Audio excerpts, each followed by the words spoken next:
de la que vamos a hablar ahora, fue cautivada de tal manera que su respuesta natural fue, como dijo Marcos Zapata la semana pasada, dejar su cántaro, quebrar su cántaro e ir y anunciar la buena noticia del encuentro con Jesús. No hubo un discipulado, no hubo unas sesiones de estudio para que ella fuese y pudiese predicar. Y no me malentiendan, la formación es súper importante. En Amistad tenemos muchos cursos, tenemos discipulados, hemos anunciado Explore, hablamos sobre misiones.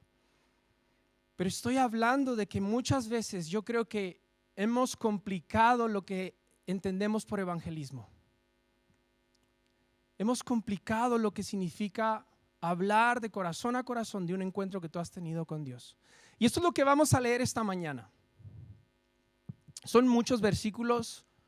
Quiero pedirte, por favor, si puedes sacar tu móvil, abrir la Biblia, o si traes tu Biblia, pues abrirla, y que me sigas. Vamos a ir a Juan capítulo 4.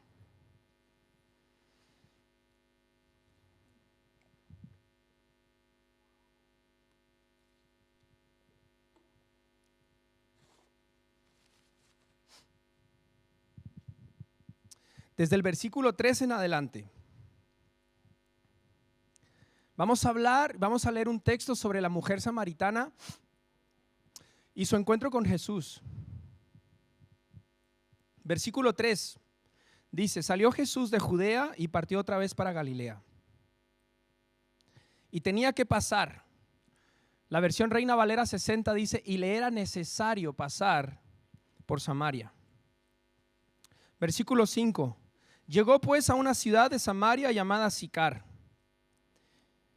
Me salto al 6 y dice: estaba ahí, el pozo de Jacob.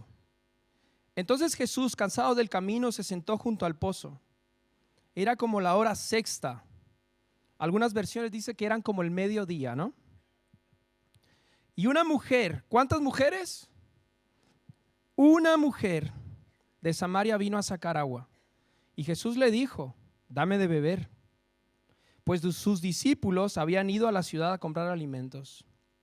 Entonces la mujer samaritana le dijo: ¿cómo es que tú, siendo judío, me pides a mí de beber, que soy samaritana? Porque los judíos no tienen tratos con los samaritanos. Respondió Jesús y le dijo: si tú conocieras el don de Dios y quién es el que te dice dame de beber, tú le habrías pedido a él y él te hubiera dado agua viva. Versículo 11, ella le dice: Señor, pero si tú no tienes con qué sacarla y el pozo además es hondo, ¿de dónde pues tienes esa agua viva? Me voy a saltar unos versículos, pero Jesús empieza a decirle: no, que yo soy el agua de vida, que yo no necesito sacar agua para darte de beber. Y entonces empiezan a tener una conversación acerca de lo que era el agua y de quién era el agua y de quién podía saciar la sed. Ella, un poco alucinando, me imagino yo, ella le dice en el versículo 16: dame entonces de esa agua para que yo nunca más vuelva a tener sed. Y Jesús le dice algo súper fuerte, versículo 16, y le dice: ve, llama a tu marido y ven acá. Respondió la mujer y le dijo: yo no tengo marido. Bien, le dijo Jesús, bien has dicho, no tengo marido, porque 5 maridos has tenido y al que ahora tienes no es tu marido. En eso has dicho la verdad. Y la mujer le dijo: ¿y a ti qué te importa lo que yo haya hecho? No, ¿verdad? Me parece que eres profeta, le dice. Y entonces empiezan una conversación acerca de la religiosidad, de la religión. No Jesús, ella. Y empiezan a hablar de dónde se debe adorar, que si adoramos en este monte, si adoramos en este monte, si los judíos tienen su templo y se adora donde los judíos, o si los samaritanos tienen su templo y se adora donde los samaritanos. Y Jesús le da la respuesta y le dice: hija mía, que ya no se adora ni en el templo, ni en este otro templo, ni en este monte, ni en el otro. Se adora con el corazón. Y le empieza a hablar de una adoración que nace del corazón, de un espíritu sincero, ¿no? Versículo 24, Dios es espíritu y los que le adoran deben adorarle en espíritu y en verdad. Y la mujer le vuelve a decir, versículo 25, y la mujer le dijo, sé que el Mesías viene, el que es llamado el Cristo, y cuando Él venga nos va a declarar todo. Y Jesús le dijo, yo soy el que habla contigo. En esto llegaron sus discípulos y se admiraron de que hablara con una mujer, pero ninguno le preguntó, ¿qué tratas de averiguar? ¿O por qué hablas con ella? Ella de inmediato dice, entonces deja su cántaro, versículo 28, se va a la ciudad y le dice a los hombres, venid, ved a un hombre que me ha dicho todo lo que yo he hecho, ¿no será este el Cristo? Y salieron de la ciudad e iban a él. Me voy a saltar al versículo 39. Y de aquella ciudad de Samaria, de Sicar, muchos de los samaritanos creyeron en él por la palabra de la mujer que daba testimonio diciendo, él me dijo todo lo que yo he hecho. ¿Qué le dirías a una persona si estuvieses con ella una hora nada más? ¿Qué conversación tendrías con esa persona? El fruto de esta conversación es brutal. ¿A cuántas expediciones hizo a Samaria Jesús? 0. Pero le predicó a una que alcanzó a toda una ciudad. No es el punto de esta predicación, pero nunca menosprecies a quien le predicas el evangelio. No sabes si el día de mañana puede ser Billy Graham o un hombre o una mujer que Dios levanta para ser usada. No es el punto. Pero el encuentro de esta mujer con Jesús es alucinante. Y es alucinante porque yo me imagino al creador del cielo y de la tierra con una agenda bastante apretada como la mía. Hay muchas cosas que hacer cuando eres Dios, ¿no? Yo me imagino a Jesús 3 años de ministerio teniendo que definir qué es lo importante en su agenda ministerial. Yo llamaría a este encuentro una fuga en el tiempo. Porque claro, si yo te enseño mi calendario, los próximos 6 meses los tenemos un poco coordinados, ¿a que sí? Y las fugas me incomodan. ¿Quiénes son como yo? Los imprevistos les incomodan, ¿no? Me cuestan. A veces soy muy cabezón, perdonad por eso, ¿eh? Y Jesús decide tener un encuentro a solas. Yo reuniría a una multitud para escuchar lo que yo tengo que decir. No voy a tener una conversación a solas cuando podría tener a la multitud. Y él se determina a tener una conversación a solas. Ya vamos a hablar por qué a solas, porque los discípulos andaban por ahí también, ¿eh? Una de las cosas que más me impacta de esto es que este es uno de los diálogos más largos del Nuevo Testamento que Jesús tiene con alguien. Es de los diálogos más largos que hay. No solo eso, un poco de contexto a estos versículos. Jesús no es la primera vez que intenta pasar por Samaria. Él ya había intentado ir a Samaria y no lo habían dejado entrar. No lo habían dejado entrar. En Lucas 9:52, Jesús intenta ir y le dicen, chaval, tú por aquí no pasas. Y ahora vais a ver por qué. Pero en el versículo 3 y 4, él entendía que era el momento de pasar por Samaria, que tenía que pasar por ahí, que debía obedecer a lo que el Padre le estaba pidiendo. No era algo que nacía de su corazón y decía, mira, sé que es necesario, ahora que voy a Galilea, pasar antes por Samaria. Porque esto no se ve bien. Esto no era normal. Más para un judío como Jesús, piadoso, religioso, pastor, apóstol, como le llames. Él no podía pasar por Samaria porque los judíos y los samaritanos, como bien lo dice la mujer en el versículo 9, no se llevan bien.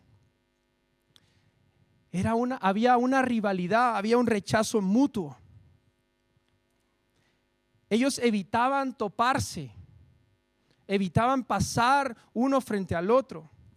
Por aquí tenemos un mapa, no sé si lo tenemos, donde están las líneas rojas. Ahí puedes ver el mapa.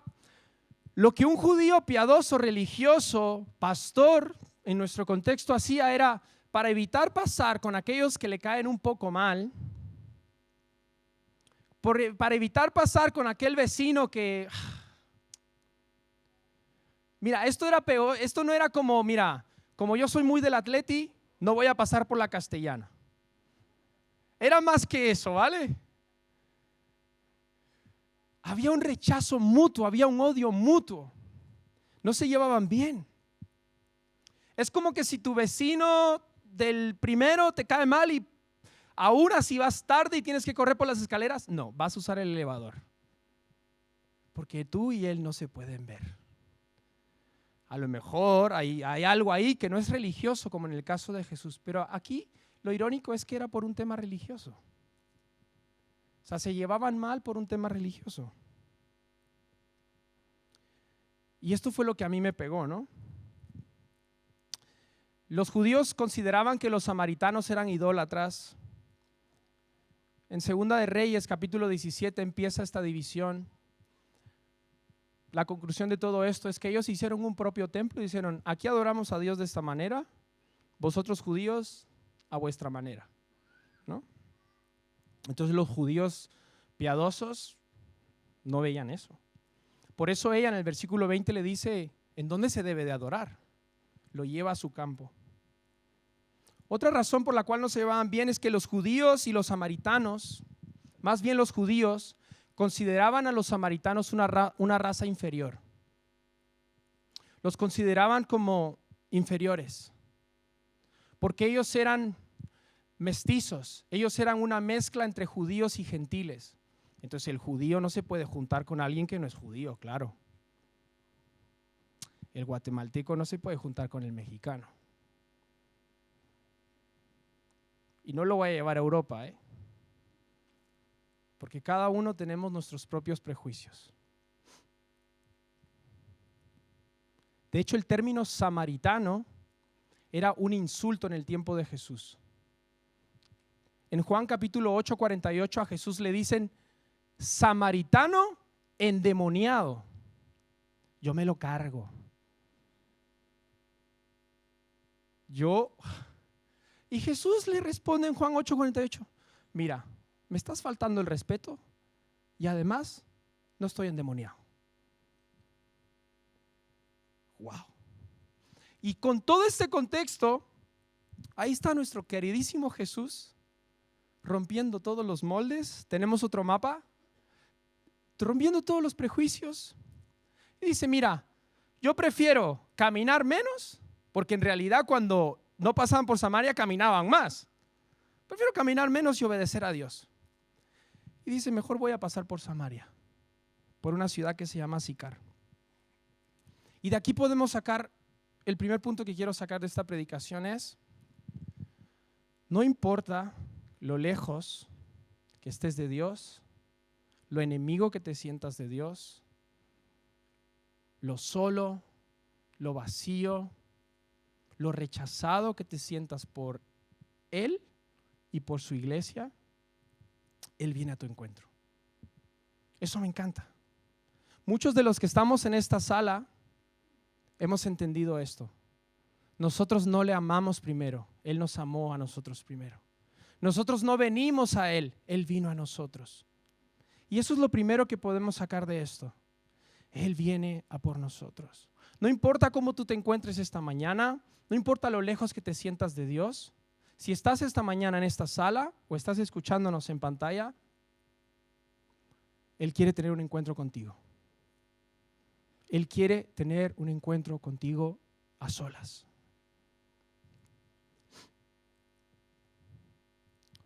Ahora bien, como te decía, ya solo el hecho de tener una conversación un judío con un samaritano era algo fuera de serie. Por todo lo que te he dicho antes.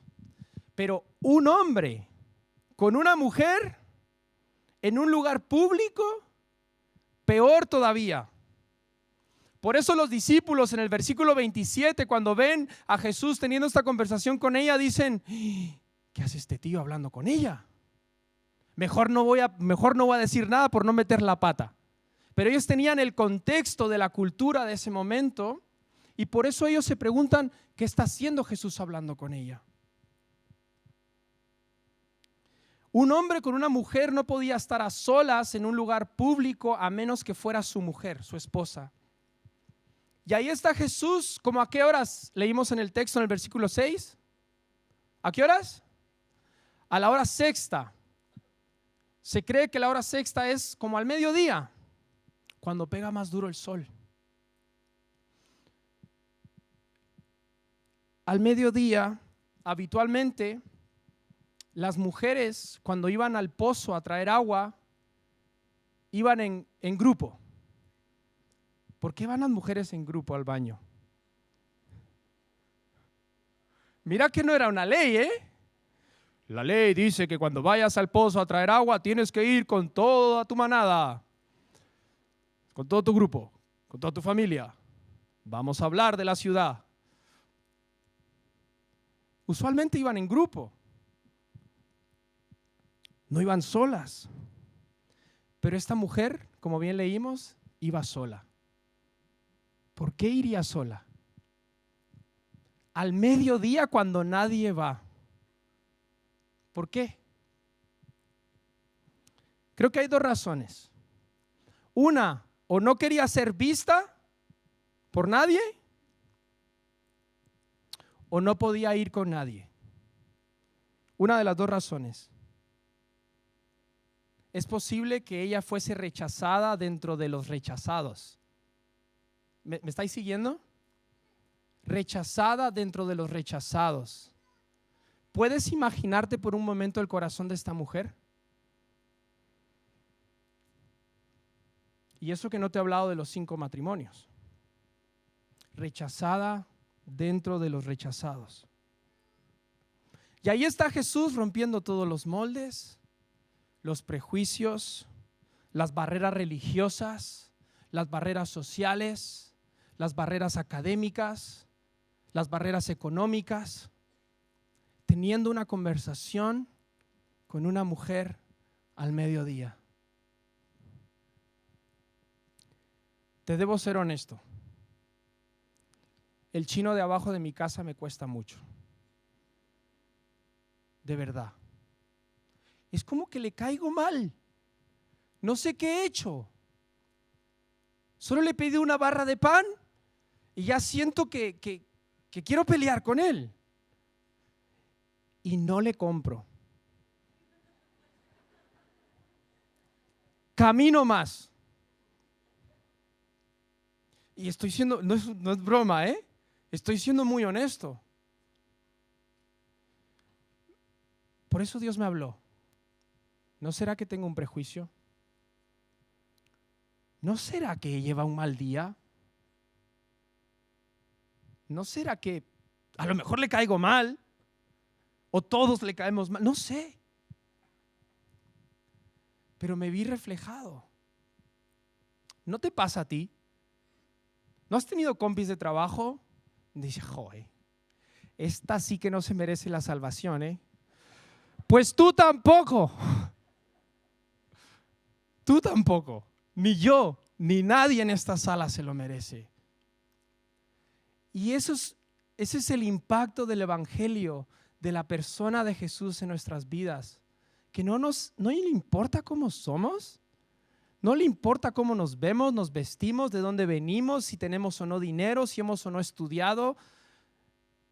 Mira, hasta que seas apóstol te hago uno de mis 12. No, tú pescador, desgraciado que hueles mal, vas a cambiar el mundo. No había un filtro, no había un prejuicio con Jesús. Me encanta. No os prometo que va a ir a comprar al chino, ¿vale? Todavía. Yo no soy Jesús. Lo voy a intentar. Y este es el segundo punto que quiero tratar esta mañana. Lo he leído en un libro que se llama ¿Qué enojó a Jesús? Tim Harlow se llama el autor. Me hubiese gustado regalar uno hoy, no me llegó a tiempo. En este libro, el autor habla de cómo muchas veces somos un obstáculo para que la gente tenga un encuentro con Dios.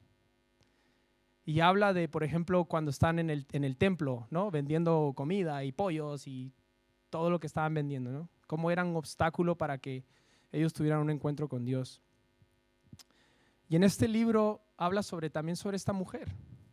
Y me encanta una frase y la cito literal del libro. Dice, como un segundo punto, dice: nunca derribaremos las barreras que existen entre el Padre y sus hijos hasta que nos sobrepongamos a nuestras propias perspectivas.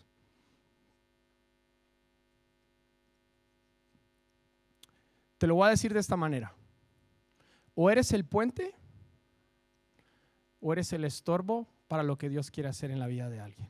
Así de claro. O somos el puente o no somos el puente. Y me encanta que no dice nunca derribaremos las barreras que existen entre el Padre y su creación, entre el Padre y los que Él ha creado, sino dice sus hijos, el texto. Porque la realidad es que hasta que tú no le entregas tu vida a Jesús, tú no eres hijo de Dios. Pero me pregunto si no nosotros podemos ser ese puente para que esas personas sean parte de la familia también. Si no tenemos que sobreponernos a lo que concluimos de cómo viste una persona, de cómo habla una persona. ¿Te imaginas a un Jesús excluyente, sectario, racista, que dice: no, yo solo le predico a los judíos? ¿Quién aquí es judío? Ninguno, ¿no? ¿Te imaginas eso? ¿Dónde estuviéramos si tuviésemos ese tipo de Jesús? Dios no hace acepción de personas. Y a veces necesitamos recordarnos este carácter de Jesús, romper esos moldes, esas barreras. No suponer lo peor de la gente o lo mejor. Que a veces tú le ves que viste bien y tal, y, este tío le va bien, ¿eh? No sabe ni cuánto debe en la tarjeta. Suponemos lo mejor o lo peor de la gente fácilmente. Que Dios nos dé su corazón para ver a la gente como Él la ve. Esa es mi oración.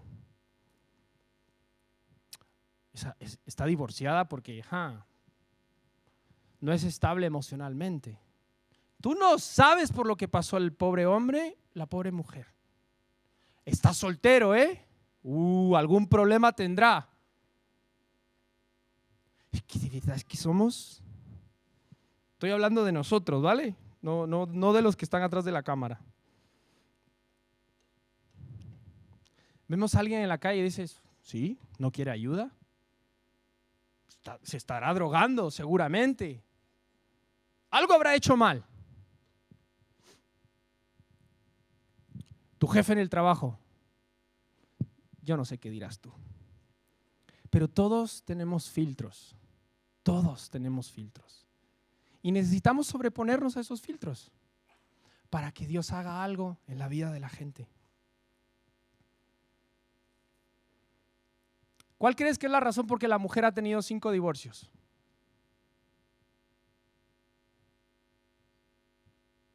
La Biblia no lo dice, ¿eh? A lo mejor pensamos que la razón por la cual ella se había divorciado 5 veces era porque era inestable emocionalmente o era inmoral. Yo he pensado eso, ¿vale? Pero la Biblia no lo dice. A lo mejor lo estoy viendo con un filtro.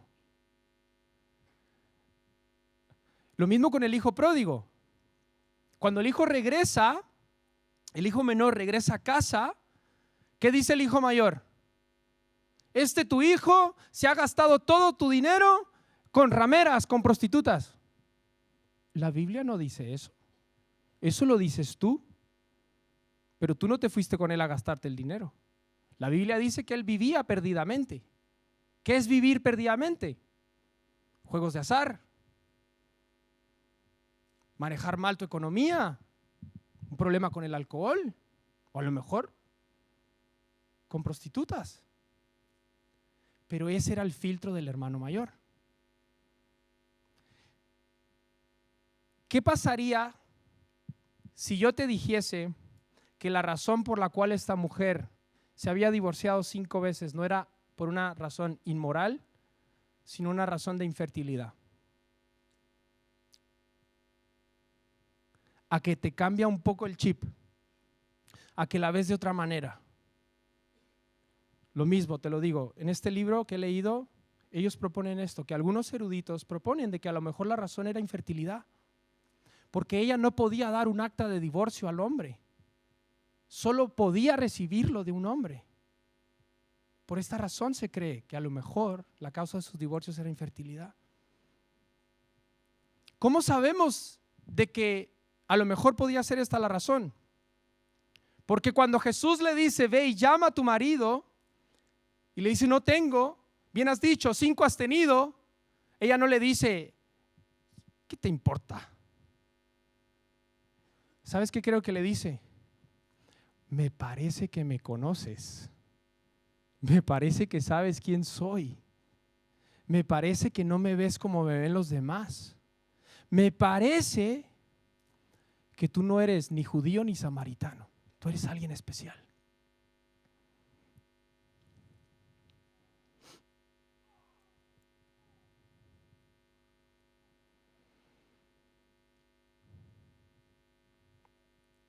Jesús le dice, te conozco. Y así es como he titulado esta predicación esta mañana. Te conozco, sé quién eres, te conozco. Y no me importa lo que hayas hecho, de dónde vengas, lo roto que esté tu corazón o tu vida. Ven como eres, que yo te amo.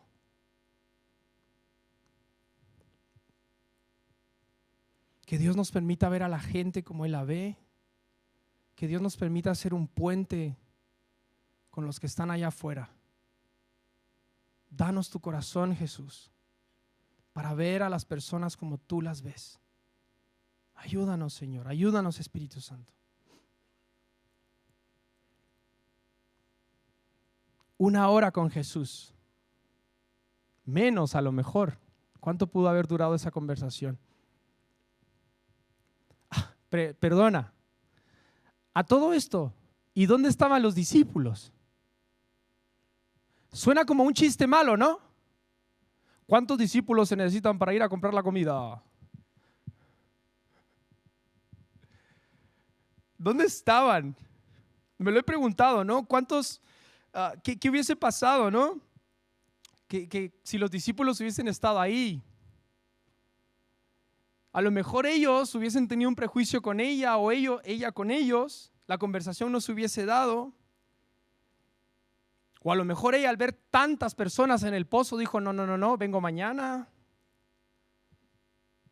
No sé, ¿no? ¿Qué hubiese pasado? ¿Qué hubiese pasado si los discípulos hubiesen estado ahí? No sé por qué no estaban. Solo a veces me da la sensación que los discípulos a veces vamos a otra historia.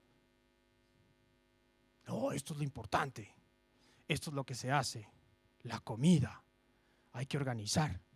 Por eso Jesús cuando le insiste a los discípulos, tío, tienes que comer, Jesús dice que no, que mi comida es otra.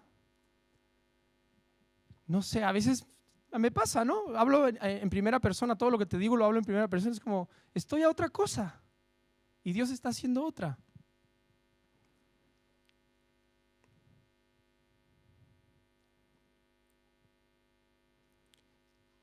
La respuesta de esta mujer al encuentro con Jesús es como la respuesta de muchas personas en la palabra. En algunos casos, después del encuentro con Jesús, dejan sus redes y le siguen, pero en el caso de esta mujer es deja su cántaro y le sigue. Mira el versículo 28. Entonces la mujer, ¿qué dejó? Dejó su cántaro y se fue a la ciudad y dijo a los hombres, venid y ved a un hombre que me ha dicho todo lo que yo he hecho. ¿No será este el Cristo? Y salieron de la ciudad e iban a él.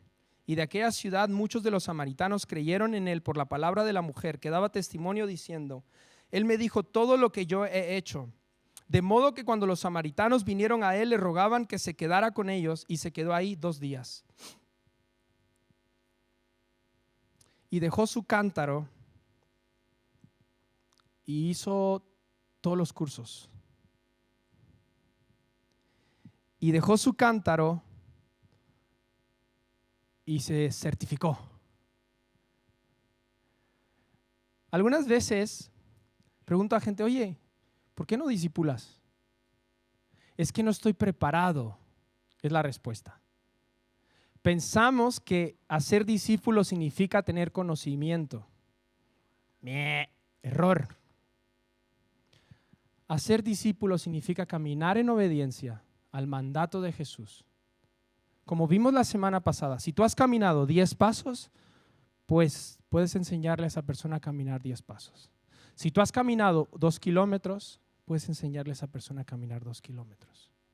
¿Cómo hacemos esto, iglesia? A través de las relaciones. ¿Tú crees que ella se puso modo misionera? ¿Modo evangelismo? No. Tiene un encuentro con Jesús y ¿qué hace? Se va a hablar de su encuentro con Jesús. Es que no sé qué decir. Habla de tu encuentro. Si no lo has tenido, puedes tenerlo también. Pero es muy sencillo. Una vez escuché una analogía, dice, tú puedes forzar a un caballo a traerlo a un río, puedes forzarlo, pero no lo puedes obligar a que beba agua. Puedes ponerte sal en la mano, darle un poco de sal y entonces tendrás sed de agua.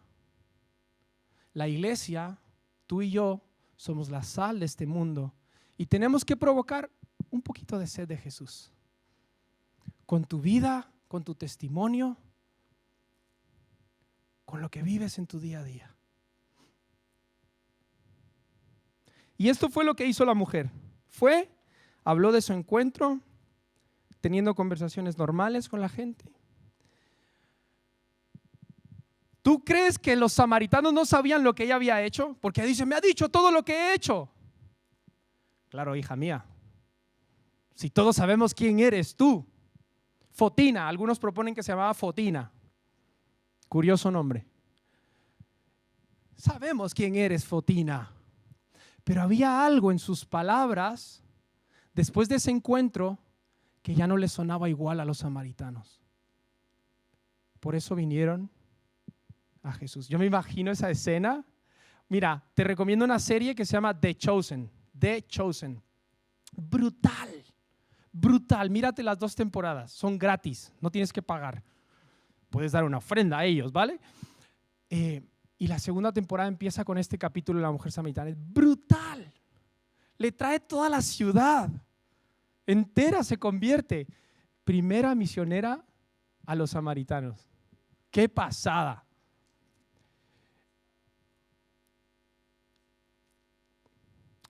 Y con esto termino. Yo creo que Dios está incomodándonos de buena manera a romper nuestros cántaros, a dejar los cántaros y a anunciar el mensaje del evangelio. En nuestro día a día, con nuestros hermanos, con nuestros amigos, por medio de acciones. Es tiempo de dejar nuestros cántaros e ir al mundo a anunciar lo que Jesús ha hecho en nuestras vidas. Vamos a hablarle a este mundo de nuestro encuentro con Jesús. Tú tienes algo que contar. Tú tienes algo que decir. Flaca, ¿me ayudas? Me encanta que el versículo 3 y 4 dice que salió de Judea, ¿a dónde? A Galilea, pero le era necesario pasar por Samaria. Sueño con una iglesia que diga, hoy tengo que salir de Balacederas y tengo que ir a Canal, pero antes tengo que pasar por 4 Caminos. Hoy tengo que salir de Canal e ir a tu trabajo, pero antes hay algo que tengo que hacer. ¿Sabes cómo empieza eso? Mañana cuando te levantes, dile, Jesús, ¿cuál es tu agenda para mí esta semana? ¿Y cómo puedo ser parte con lo que tú estás haciendo en esta ciudad? A lo mejor es en el gimnasio. Mira, este lunes pasado estaba con todo lo que Dios había hablado en el retiro y me levanté sin voz. Señor, yo quiero poner en práctica lo que hemos hablado esta semana, que no se quede en un romanticismo bonito de, ay, sí, vamos a cambiar el mundo, sí. No, ayúdame a ser práctico, a ser obediente. Eran como las 9 de la noche y estaba en el gimnasio. Y llega un tío y me dice, ¿puedo usar la máquina? Claro, compartamos, que no sé qué. Un francés, se llamaba Yanin, no sé cómo se dice en francés, tú me dirás algún día. Yanin o algo así se llamaba el tío. Y nos pusimos a hablar en inglés, me decía una cosa, yo le decía otra. La típica pregunta de ¿qué te dedicas? Pues ahí le engancho yo y le digo, pues tal. Sorprendido, le digo, pues mira, toma mi número. Cualquier cosa que necesites, yo estoy para servirte. Conozco a un montón de gente que sabe un montón de cosas. Tú pide. Se quedó flipando. Y me voy a otra máquina y estoy haciendo tríceps. Y me volteo y miro y está otra vez el tío. Y digo, ¿qué quieres? ¿Qué quieres? Y entonces ahí entendí que a lo mejor Dios me estaba respondiendo a mi oración de la mañana. Y le prediqué. Le dejé mi número. No me llamó. Yo le debía haber pedido el número. Pero he orado por él esta semana. Y yo sueño con eso, amistad. Que podamos llevar el evangelio de Jesús en donde estamos. Voy a pedirle a Marta, porque Marta tiene una historia parecida, y voy a pedirle a Marta que ore por nosotros, por valentía.